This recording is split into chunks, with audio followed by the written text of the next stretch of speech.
Buonasera a tutti voi che siete qui. Prova. Buonasera a tutti voi che siete qui in presenza e collegati tramite la tenda TV e radio Palazzo Carli, tra cui anche la parrocchia di Vidor. L'essere rete è stato il tema centrale dell'anno pastorale appena trascorso, nel quale abbiamo riscoperto l'importanza dell'essere tessitori veri di fraternità e umanità. Nel nuovo anno pastorale il nostro Vescovo ci invita a camminare insieme, perché i nodi della nostra rete possano rafforzarsi sempre di più alla luce della parola di Dio e sostenuti dai sacramenti, cosicché, camminando assieme a Lui, possiamo riscoprire la bellezza dell'essere testimoni e profeti del suo grande amore. La veglia di quest'anno è stata preparata dal Centro Missionario e dall'Ufficio Diocesano per la Famiglia, come piccolo segno concreto di un cammino insieme, che intendiamo vivere con maggiore impegno e fiducia nell'anno dedicato dal Papa alla famiglia. Come possiamo essere oggi testimoni e profeti dell'amore di Dio?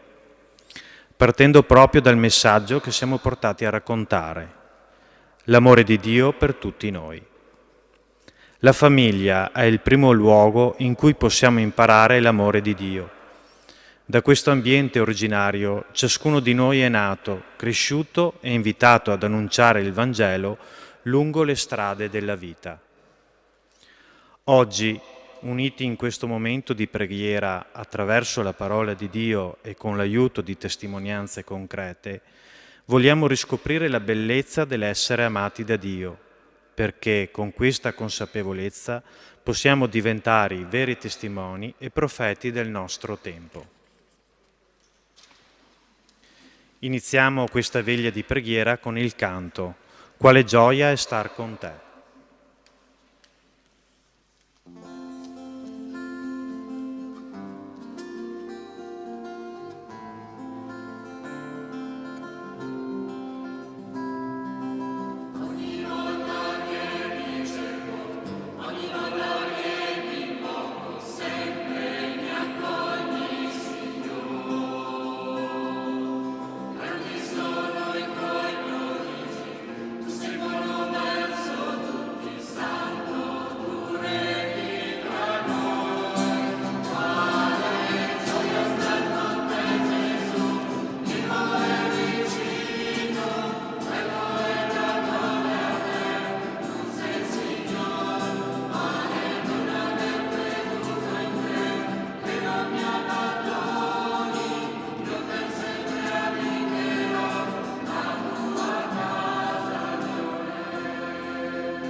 Io per sempre abiterò la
Nel nome del Padre e del Figlio e dello Spirito Santo. Lo Spirito di Dio, amore, Padre del nostro Signore Gesù Cristo, sia con tutti voi. Carissimi fratelli e sorelle, carissime famiglie, questa sera vogliamo testimoniare la gioia di essere una comunità cristiana missionaria, riunitasi per pregare insieme e supplicare Dio Padre, Figlio e Spirito Santo perché con i suoi doni ci custodisca nell'unità e nel suo amore. Preghiamo insieme a due voci, maschili e femminili, il Salmo 33 accompagnati dalle note musicali. Esultate, o giusti, nel Signore. La lode si addice agli uomini retti. Gestionate il Signore con la cieca, salmeggiate a Lui con il salterio a 10 corde. Cantategli un cantico nuovo.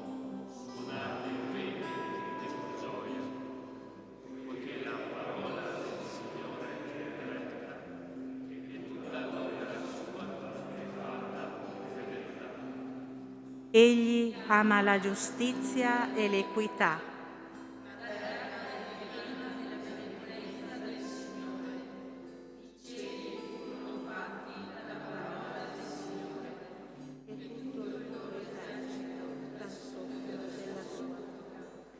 Egli ammassò le acque del mare come in un mucchio, rinchiusi gli oceani in serbatoi.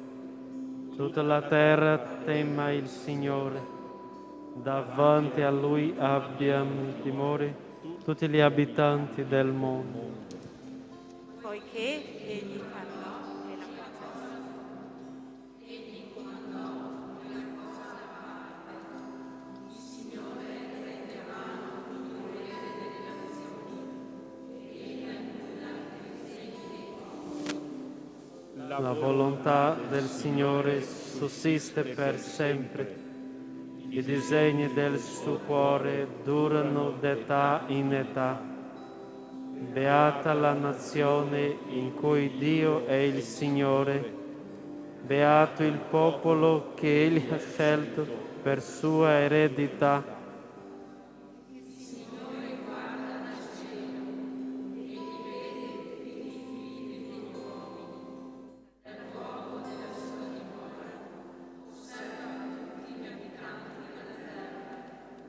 Egli ha formato il cuore di tutti.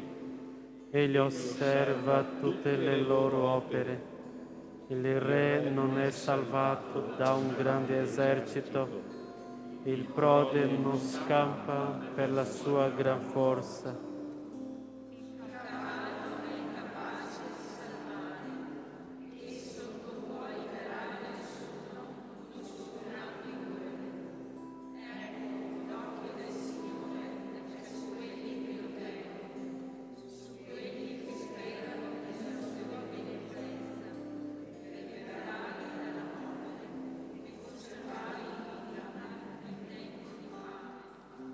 Noi aspettiamo il Signore, Egli è il nostro aiuto e il nostro scudo.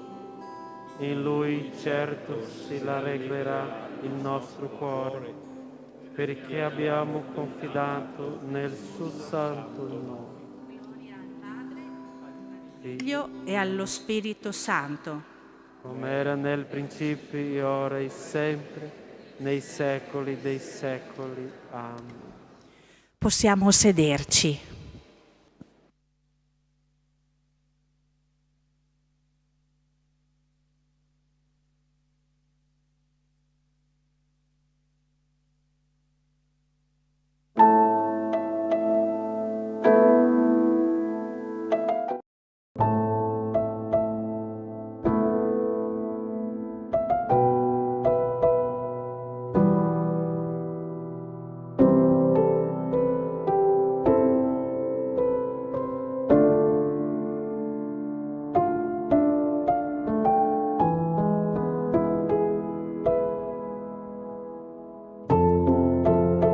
Luca era semplicemente Luca, era il mio Luca e la persona speciale per tutte le persone che l'hanno conosciuto. Luca aveva questa semplicità, era molto spontaneo, che è sempre stato il piccolo bambino dentro. Era molto attento, uno che sapeva ascoltare gli altri e dare attenzione, era molto sensibile anche. E quindi l'importante di Luca è che è rimasto lui.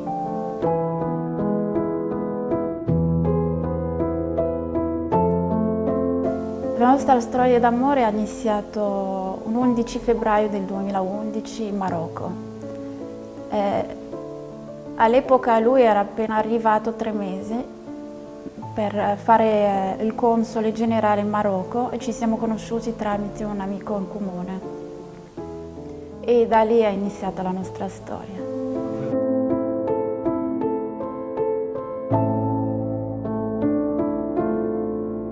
Due giovani, ci siamo incontrati, c'erano alti e bassi, ci siamo messi d'accordo su certe cose, su altre cose no, ma con rispetto che siamo riusciti a dare l'uno per l'altro, cioè è stata la decisione di continuare questa vita insieme. E l'ho seguito a Roma e poi siamo andati in Nigeria e dopodiché ci siamo trovati in Congo e oggi sì, abbiamo 3 bimbe nate da una storia di amore. Purtroppo il padre non c'è più, ma ci sarà nel nostro cuore.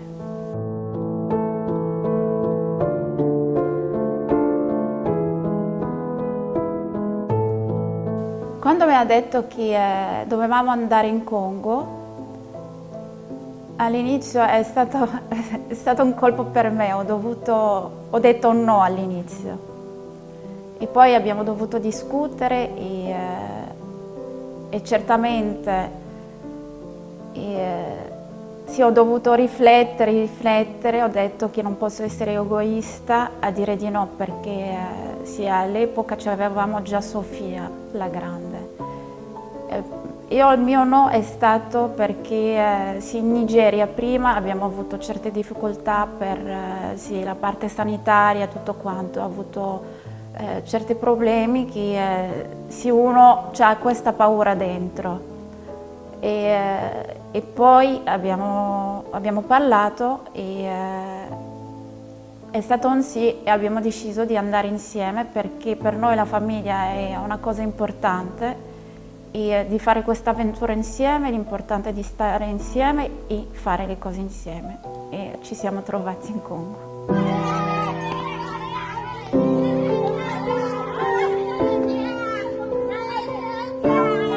Abbiamo fatto più viaggi insieme, tra l'altro dovevamo andare insieme nell'ultimo viaggio a Goma. La mia mamma non poteva stare in Congo per stare con le bimbe, è stata la decisione di andare da solo, sì. Ma in realtà dovevamo esserci insieme perché noi siamo stati abituati a fare tutto insieme sia per la parte del suo lavoro sia per le cose personali. Quindi anche il fatto di arrivare come famiglia dai missionari per Luca è stato di dare l'esempio e noi eravamo proprio d'accordo su questo punto.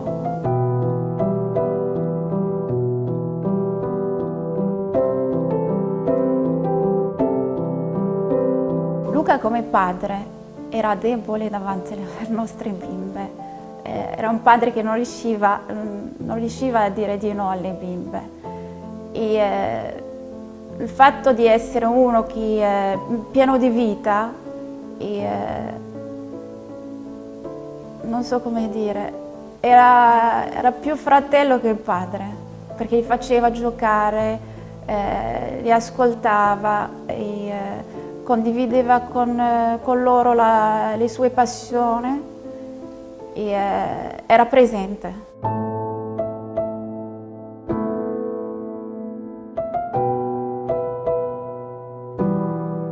ha lasciato tanto Luca, perché tra l'altro non c'è più fisicamente, ma c'è, perché penso che ci guarda da lassù, penso che sarà sempre presente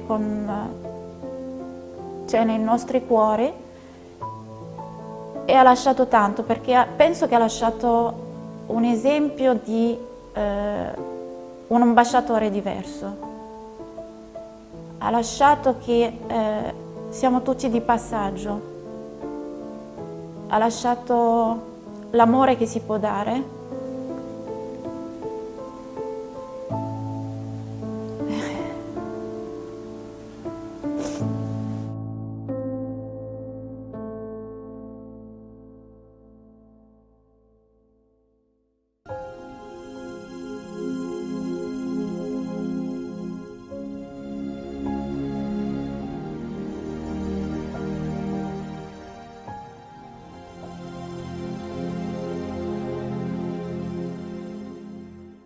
Luca si arrabbiava tanto con le notizie di violenza e tanti appelli per la pace in quelle zone del Congo sono tanti, perché tramite missionari anche arrivano queste voci, ma nessuno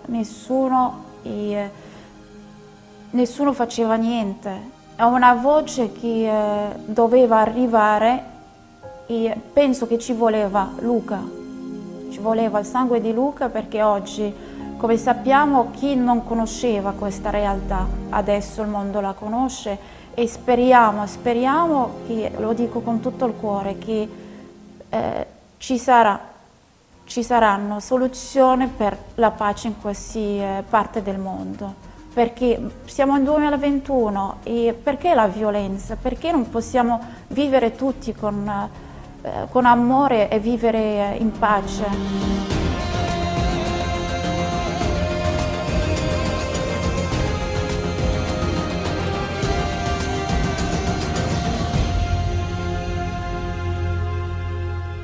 Luca aveva paura, nel senso che sono certe parti pericolose, ma è stato sempre attento. C'erano sempre i mezzi per arrivare, c'era sempre un'organizzazione per arrivare a questi posti, quindi c'era lavoro di mesi per poter fare queste visite, ma convinto che sono cose che vanno fatte, e è riuscito proprio a arrivare da tanti missionari.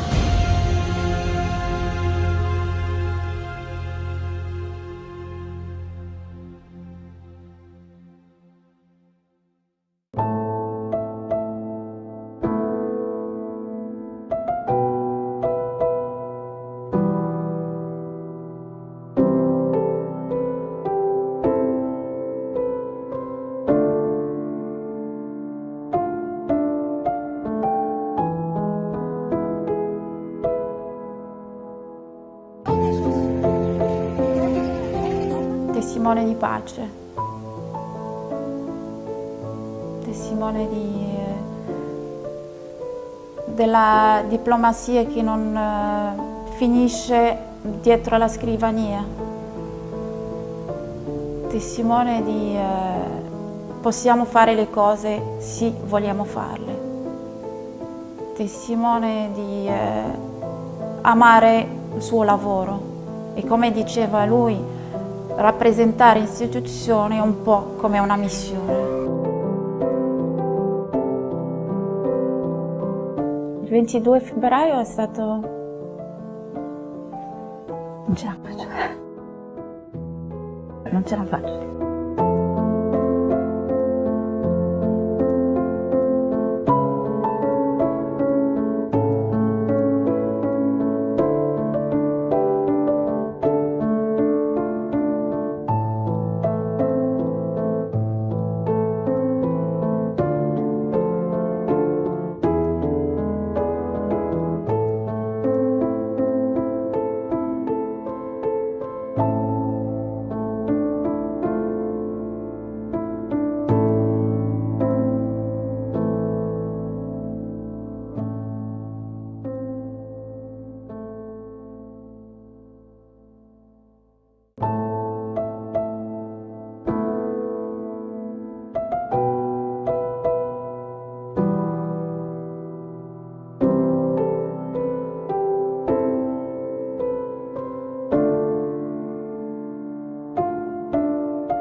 testimoni dell'amore di Dio scaturisce dalla prerogativa di aver fatto esperienza di questo amore. Si tratta di sapere cosa si intende per amore di Dio e soprattutto essere quell'amore, viverlo. Il primo contesto sociale dove apprendiamo l'amore è quello della famiglia. I genitori trasmettono ai figli il loro amore e così via, di generazione in generazione. Ma come possiamo sapere se quello che stiamo vivendo è proprio vero amore? Nel cosiddetto Inno alla carità, scritto da San Paolo, troviamo descritte alcune caratteristiche fondamentali del vero amore.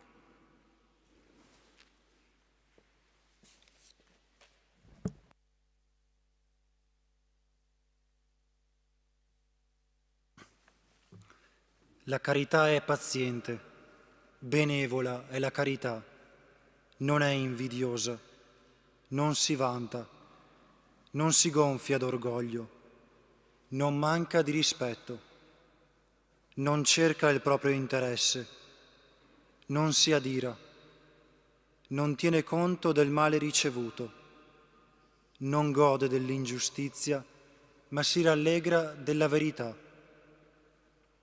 Tutto scusa, tutto crede, tutto spera, tutto sopporta.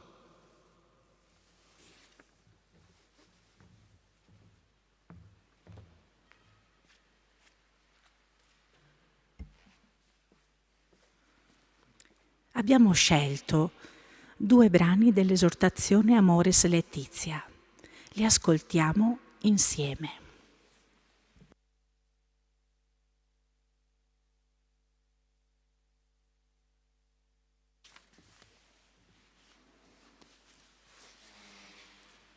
L'espressione chairei epi theadichia indica qualcosa di negativo, insediato nel segreto del cuore e della persona.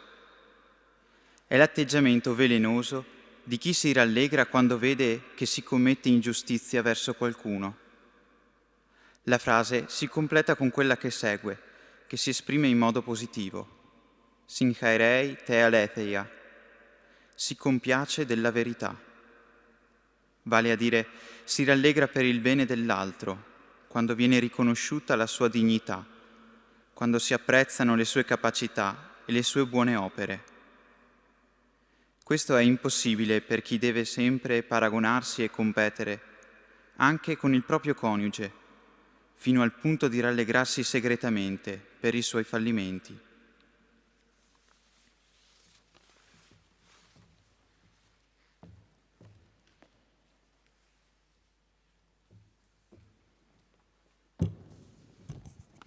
Quando una persona che ama può fare del bene a un altro, o quando vede che all'altro le cose vanno bene, lo vive con gioia e in quel modo dà gloria a Dio, perché Dio ama chi dona con gioia.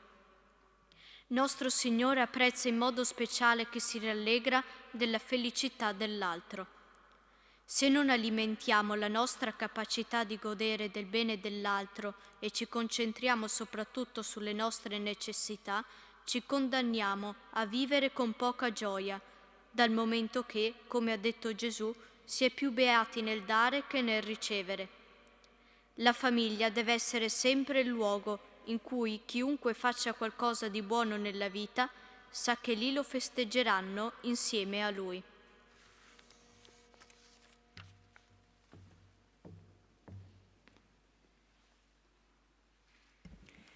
Prendiamoci qualche minuto, di silenzio per lasciarci provocare da alcune domande che abbiamo scritto.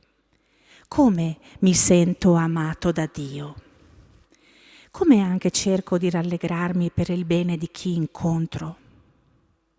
Sono disposto a trasformare la mia vita in amore vero? E in che modo comunico agli altri questo amore?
Un essere umano è fatto in modo tale che non si realizza, non si sviluppa e non può trovare la propria pienezza se non attraverso un dono sincero di sé, e ugualmente non giungere a riconoscere a fondo la propria verità se non nell'incontro con gli altri.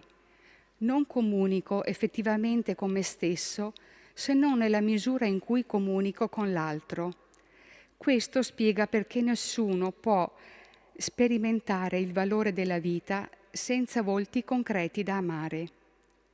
Qui sta un segreto dell'autentica esistenza umana, perché la vita sussiste dove c'è legame, comunione, fratellanza, ed è una vita più forte della morte quando è costruita su relazioni vere e legami di fedeltà. Al contrario, non c'è vita dove si ha la pretesa di appartenere solo a se stessi e di vivere come isole. In questi atteggiamenti prevale la morte.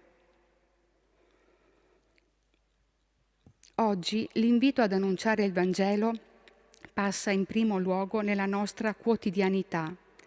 Accogliere con amore i nostri familiari, aprirsi a chi non conosciamo, aprirsi a chi appartiene ad un'altra cultura, ascoltare le persone che incontriamo e donare tempo a chi ce lo chiede. Abbiamo chiesto a Don Farel Nance Gembo Baci, nuovo vicario parrocchiale della Cattedrale di Vittorio Veneto, di raccontarci la sua esperienza di persona accolta. Don Farel è originario della Repubblica del Congo ed è in Italia da 10 anni. Ascoltiamolo.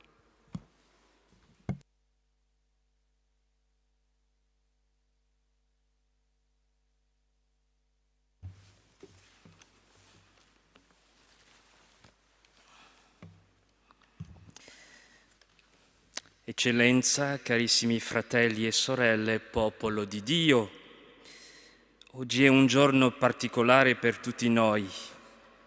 Vogliamo vivere questa veglia missionaria come famiglia diocesana, nello spirito del cammino sinodale. Quando mi fu chiesto di prendere la parola e di fare questa testimonianza, mi sono chiesto cosa dire e perché me. Alla fine, scoprendo il tema della serata, ho trovato una risposta: come essere oggi testimoni e profeti dell'amore di Dio. E mi sono subito detto: ma chi non può riconoscere nella sua vita la presenza e l'azione dell'amore di Dio? Mi riconosco veramente in questo tema proposto e non posso che testimoniare e accettare di andare innanzi agli uomini e donne del mio tempo ad annunciare le meraviglie di Yahweh e a parlare di chi mi ha rivestito col suo manto di amore, il Dio di Gesù di Nazareth. E lì mi ricordai di quello che disse il Papa Benedetto XVI in un'omelia in 2005, cito: «E solo là dove si vede Dio comincia veramente la vita. Solo quando incontriamo in Cristo il Dio vivente, noi conosciamo che cos'è la vita. Non siamo il prodotto casuale senza senso dell'evoluzione. Ciascuno di noi è il frutto di un pensiero di Dio. Ciascuno di noi è voluto. Ciascuno è amato, ciascuno è necessario. Non vi è niente di più bello che essere raggiunti, sorpresi dal Vangelo, da Cristo. Non vi è niente di più bello che conoscere e comunicare agli altri l'amicizia con Lui». Fine della citazione.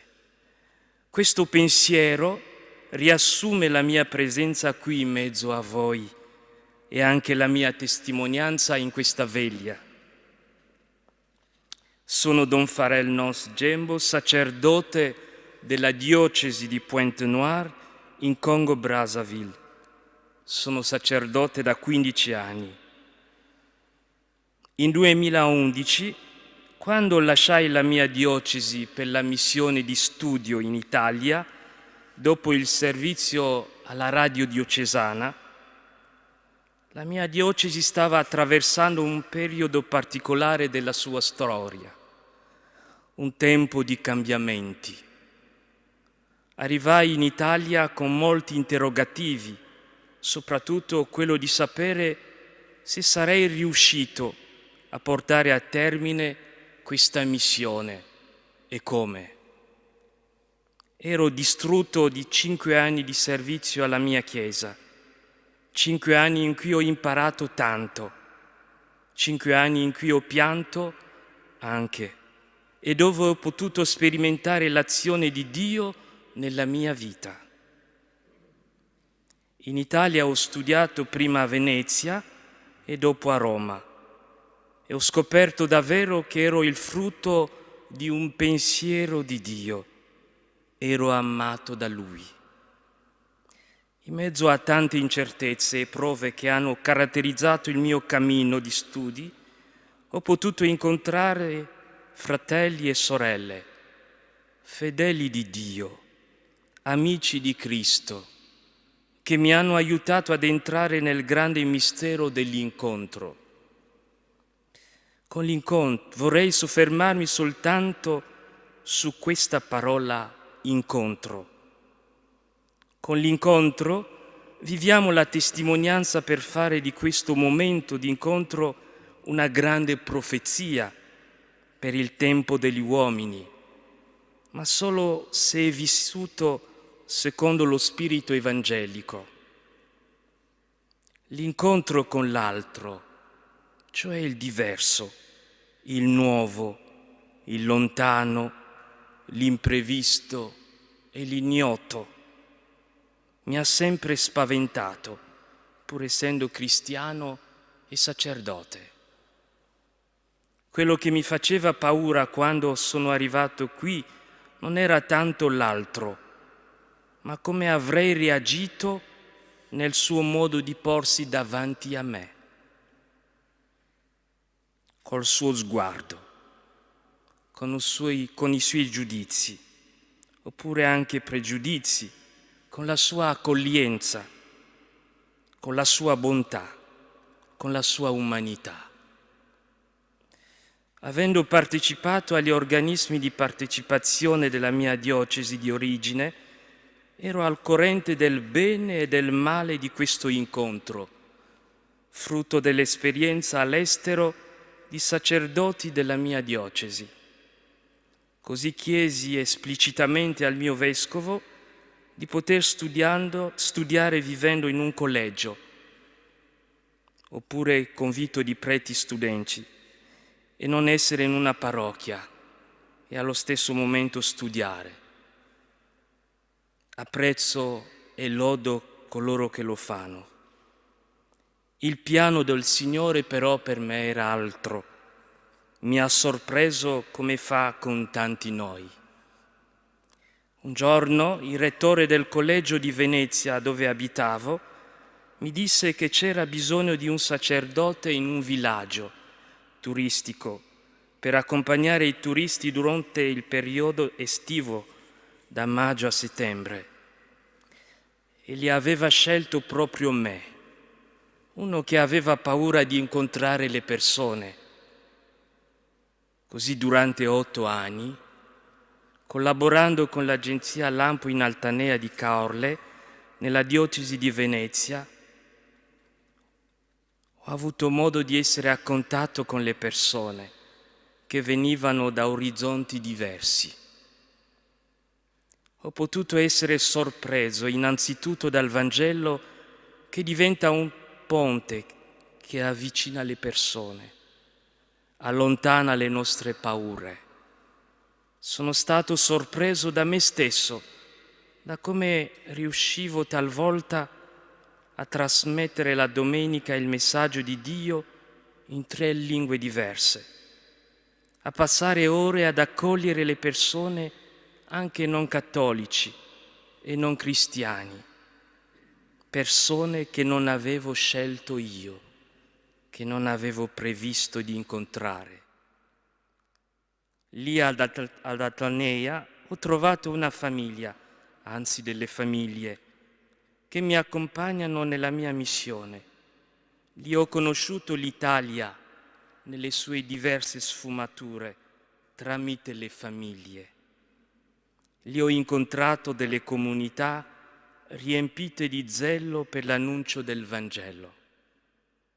Lì ho incontrato dei sacerdoti, in particolare uno che chiamo fratello, Fra Antonio Scabio, che senza di lui e Don Pietro Mazzarotto forse non sarei davanti a voi questa sera. Avrei voluto dirlo alla sua assenza, ma siccome è presente, vorrei parlare del nostro Vescovo Corrado. La prima volta che mi chiamò per parlare con me sulla mia attuale missione, in mezzo a voi non ci credevo. Un vescovo mi aveva chiamato. Avevo passato 8 anni, non avevo mai parlato con un vescovo in Italia. Quel modo di accogliermi ha senza dubbio determinato anche umanamente il mio modo di stare in mezzo a fratelli sacerdoti e ai fedeli della nostra diocesi.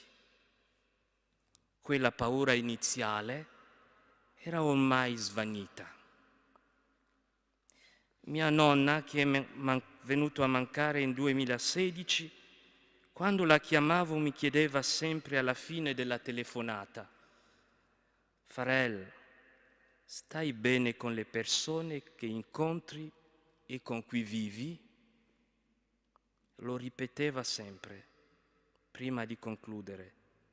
Farel, stai bene con le persone che incontri e con cui vivi? In fondo la bellezza dell'incontro sta anche in questo stare bene. Chi viene da lontano e sta bene con le persone capisce le loro fatiche di accoglierlo. Capisce anche chi non riesce a vivere l'incontro a causa delle sue chiusure. Chi sta bene con le persone non si ferma sui dettagli, ma va all'essenziale. Chi sta bene con le persone non ha paura di incontrare il diverso. Chi sta bene con le persone si fida di Dio. Così ho potuto camminare e testimoniare l'amicizia con Cristo ovunque mi sono trovato, e lo cerco di fare con tante fatiche anche oggi. Uno scrittore francese, Marcel Proust, diceva: il vero viaggio di scoperta non consiste nel cercare terre nuove, ma nell'avere occhi sempre nuovi. Direi che l'incontro dell'altro nel viaggio della vita, per chi crede, ci permette di vedere la realtà sempre con prospettive diverse. Chi ha viaggiato, non solo fisicamente, ma anche spiritualmente nella sua mente, è una persona diversa. Per chi ha incontrato Cristo nella sua parola, sa che ogni volta che si imbatte con questa parola, vede la vita, le persone, il mondo, il cammino su questa terra con occhi diversi. Solo con occhi nuovi possiamo essere testimoni dell'amore di Cristo e diventare profeti per nostro tempo. E sono convinto che quello nostro essere sarà una grande profezia per un mondo di tante paure coltivate, nutrite e trasmesse consapevolmente o inconsapevolmente, talvolta nel ludico e con grande banalità. ma il Dio amore ha vinto tutto questo. Prego che il Vangelo ci aiutasse ad avere gli occhi nuovi, ma questo inizia in famiglia, a casa. Pace e bene.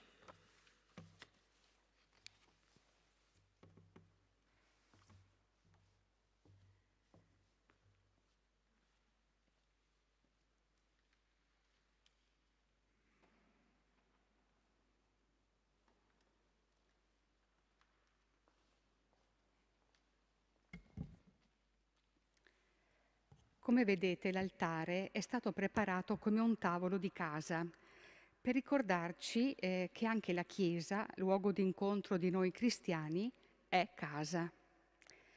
Immaginate allora di essere a casa e vi invitiamo ora a fare in coppia un esercizio di incontro. A coppie vi chiediamo di guardarvi in silenzio, fidandoci di essere accolti per quello che siamo. Che cosa mi trasmette l'altra persona?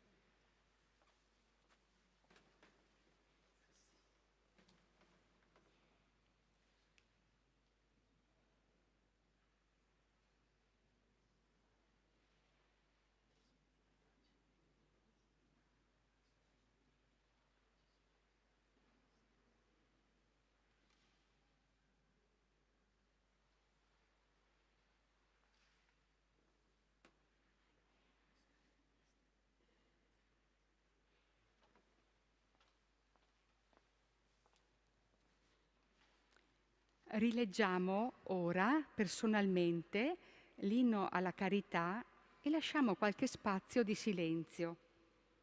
Ricordiamo che è a pagina 7.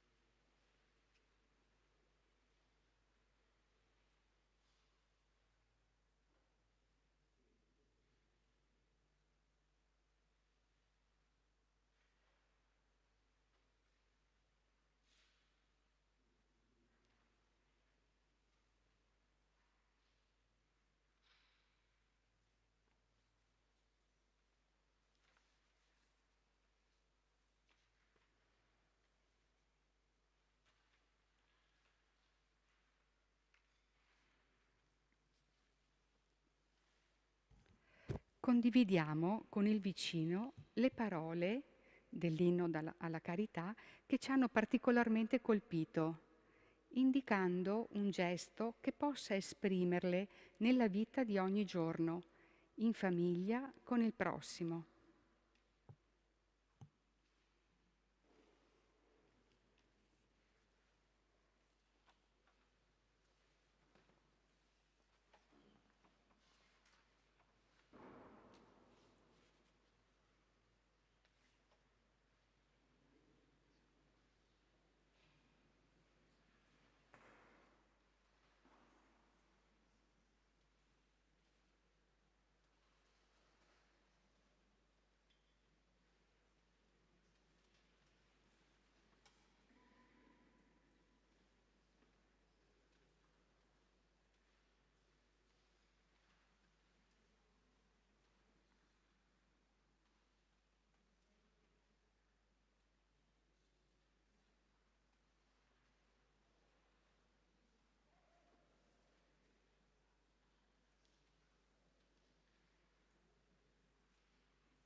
Ora vi proponiamo alcune domande personali.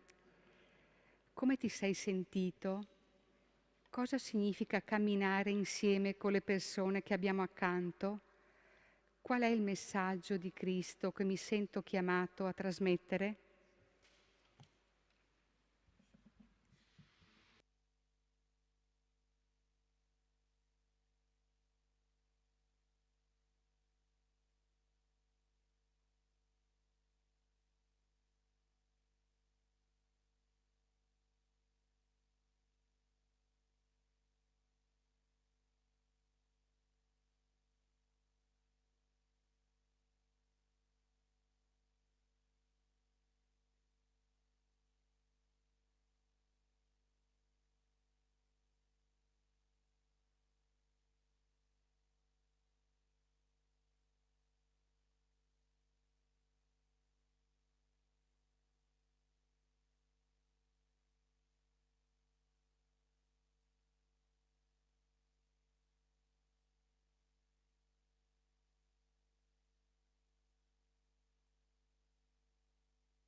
Dal Vangelo secondo Giovanni. In principio era il Verbo, e il Verbo era presso Dio, e il Verbo era Dio. Egli era in principio presso Dio. Tutto è stato fatto per mezzo di Lui, e senza di Lui nulla è stato fatto di ciò che esiste. In Lui era la vita, e la vita era la luce degli uomini. La luce splende nelle tenebre, e le tenebre non l'hanno vinta. Venne un uomo mandato da Dio, il suo nome era Giovanni. Egli venne come testimone per dare testimonianza alla luce, perché tutti credessero per mezzo di Lui. Non era Lui a luce, ma doveva dare testimonianza alla luce. Veniva nel mondo la luce vera, quella che illumina ogni uomo. Era nel mondo, e il mondo è stato fatto per mezzo di Lui. Eppure il mondo non lo ha riconosciuto. Venne fra i Suoi, e i Suoi non lo hanno accolto. A quanti però lo hanno accolto ha dato potere di diventare figli di Dio, a quelli che credono nel suo nome, i quali non da sangue, né da volere di carne, né da volere di uomo, ma da Dio sono stati generati. E il Verbo si fece carne e venne ad abitare in mezzo a noi. E noi abbiamo contemplato la sua gloria, gloria come del Figlio unigenito, che viene dal Padre, pieno di grazia e di verità.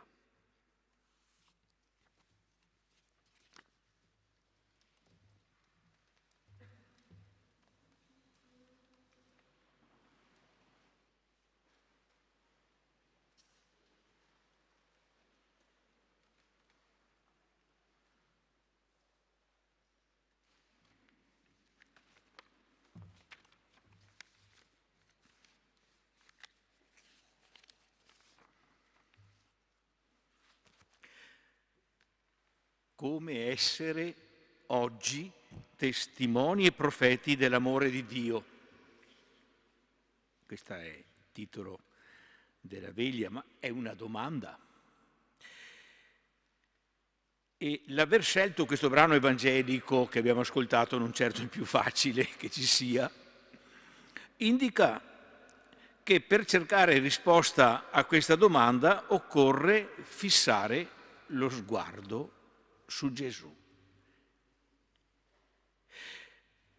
Nella sua umanità, fatta di carne, quella carne che il Verbo assunse, nella sua umanità egli è stato testimone e profeta dell'amore del Padre. Nessuno ha mai visto Dio, dice sempre Giovanni nel primo capitolo. Lui, il Verbo, la parola fatta carne, ce l'ha raccontato. Non è la traduzione della Bibbia, ma il significato, exegesato. Ce n'è fatto l'esegesi, ce l'ha spiegato. La vita di Gesù è il racconto, la spiegazione, la rivelazione dell'amore di Dio. La vita umana di Gesù. È Lui il vero testimone, il vero profeta dell'amore di Dio.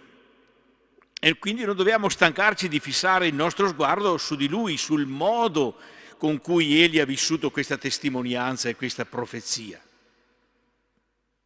Il brano di oggi evidentemente non ci dice tutto, però ci offre alcuni spunti che dobbiamo raccogliere. Si fece carne, venne ad abitare in mezzo a noi, dice a un certo punto questo brano. Che il Verbo, quel Verbo che era da principio presso Dio, rivolto cioè totalmente verso il volto del Padre, che quel Verbo che era Dio Lui stesso si sia fatto carne venendo ad abitare in mezzo a noi, cioè condividendo la nostra esistenza mortale in tutto, fuorché nel peccato, Tutto questo è sempre stato inteso da tutti i padri della Chiesa come il primo atto di quella umiliazione, di quell'annientamento di sé, fatto per amore, che Gesù ha portato a compimento sulla sua croce. Egli, pur essendo nella condizione di Dio, non ritenne un tesoro geloso la sua uguaglianza con Dio, ma umiliò se stesso facendosi obbediente fino alla morte, e alla morte di croce, dirà San Paolo. Certo, Gesù ha anche parlato di Dio, del suo amore paterno, gratuito, fedele, misericordioso, e in questo senso egli è la luce che illumina ogni uomo, come ci dice Giovanni. E tuttavia la testimonianza più grande, la profezia più convincente fu il dono di sé fino alla morte.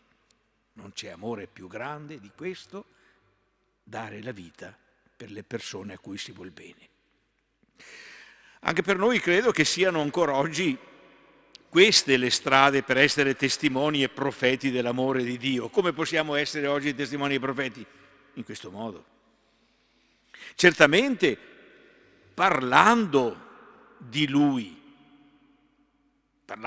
non con discorsi difficili e complicati, ma raccontando la nostra esperienza, dicendo ad esempio: io ho sperimentato l'amore fedele di Dio, magari non tutti i giorni, ma certamente l'ho fatto, certamente ho fatto questa esperienza, il suo perdono, la consolazione che viene dalla sua presenza paterna e provvidente.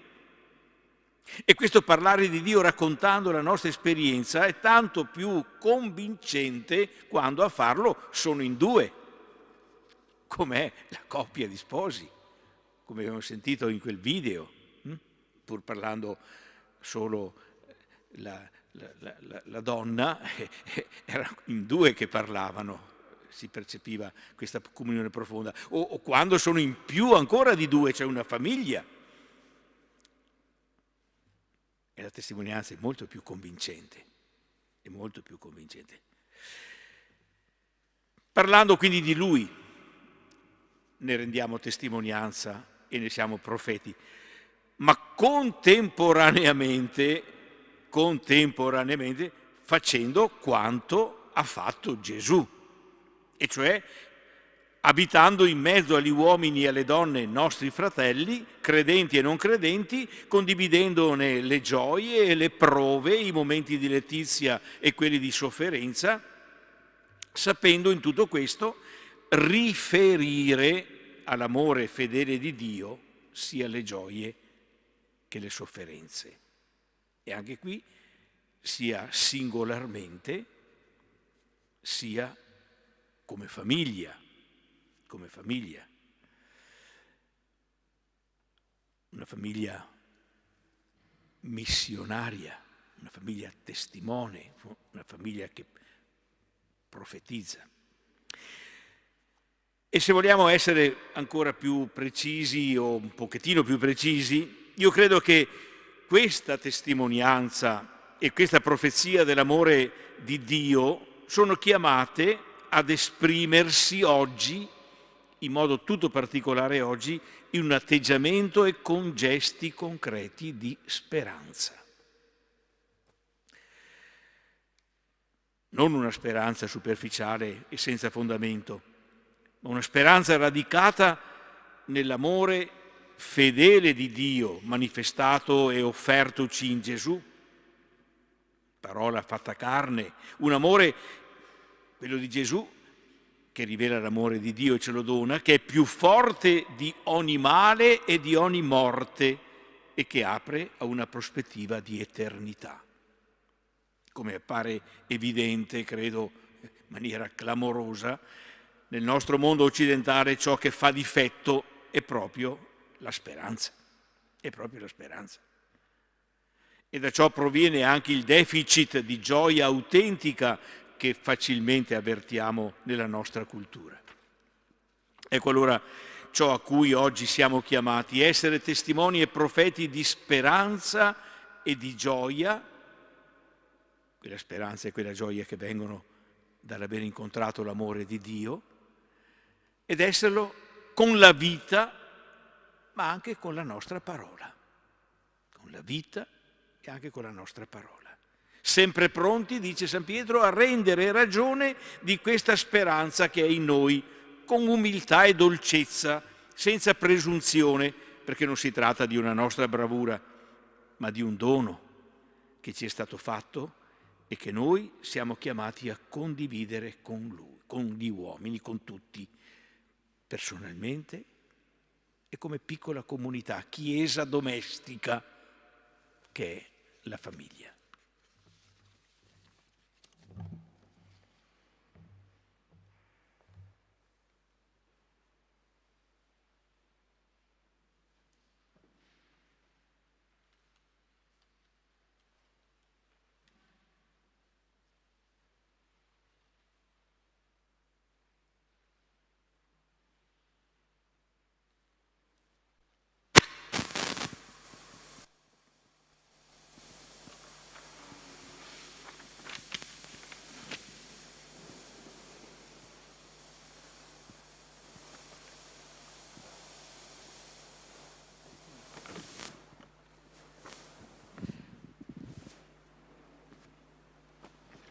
Con il cuore pieno di gratitudine per l'amore del Signore che sempre ci precede e ci accompagna, eleviamo la nostra preghiera corale.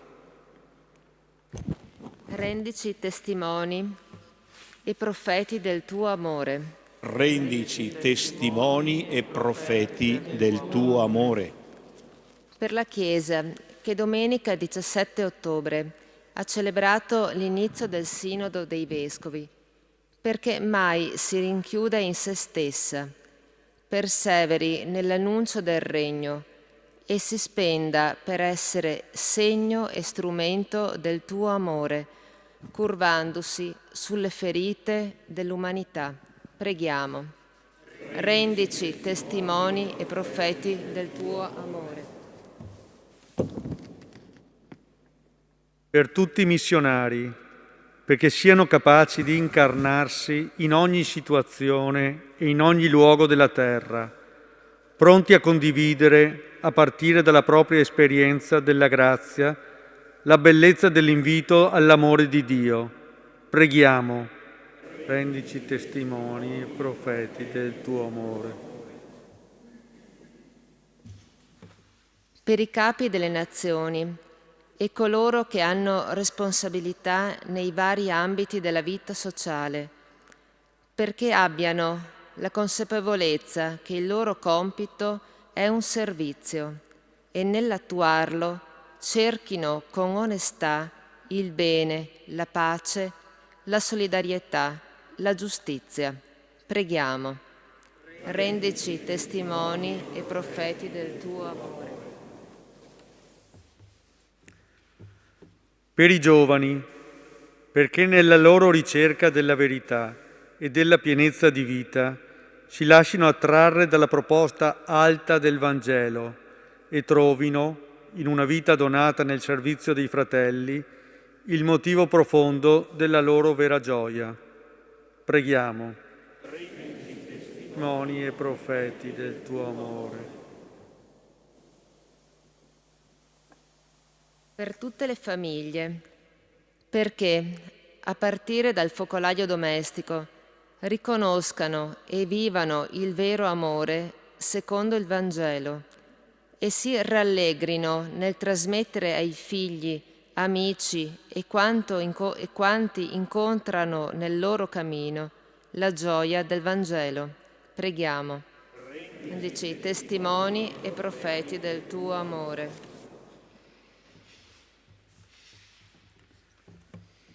Per tutti noi, perché ci sentiamo inviati a risplendere nella testimonianza della comunione e del servizio affinché la gioia del Vangelo giunga sino ai confini della terra e nessuna periferia sia priva della sua luce.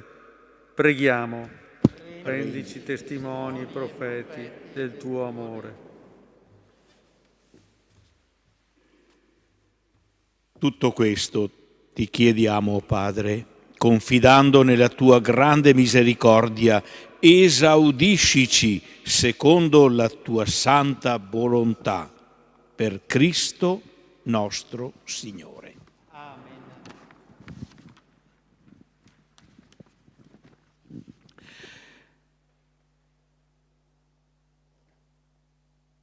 Carissime famiglie e carissimi tutti voi qui presenti, siamo invitati a rispondere con generosità alla chiamata missionaria che ognuno di noi ha ricevuto con il dono del battesimo. Siamo chiamati a raccontare ciò che abbiamo visto e ciò che abbiamo udito affinché nel mondo intero possa risuonare anche attraverso di noi la buona notizia del suo Vangelo. Ad ogni vocazione preghiamo dicendo: manda noi testimoni e profeti. Nella nostra famiglia, nei luoghi dove dilagano malattia e sofferenza, dove paura e isolamento opprimono tanti nostri fratelli e sorelle. A chi sta morendo nella solitudine, agli anziani abbandonati a se stessi, alle famiglie lacerate nelle relazioni, a chi ha perso il lavoro e la dignità, ai giovani smarriti davanti al loro futuro, fino ai confini della terra, a coloro che ancora non conoscono il Vangelo come missionari di speranza e annunciatori del tuo amore.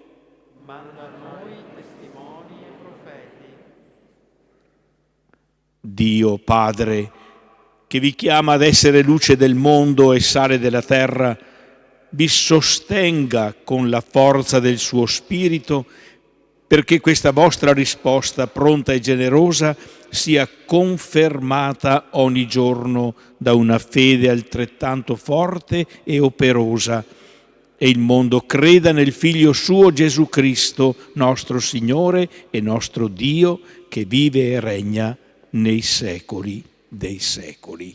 Amen.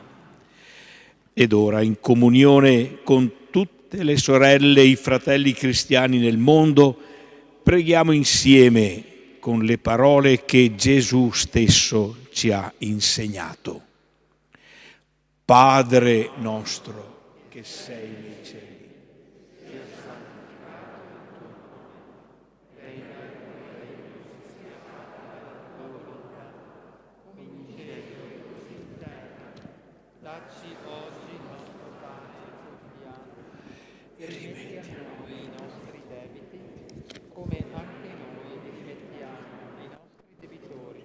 e non abbandonarci alla tentazione, ma liberaci dal male. Signore, Padre Santo, benedici e proteggi noi, tuoi figli, che abbiamo partecipato a questa veglia.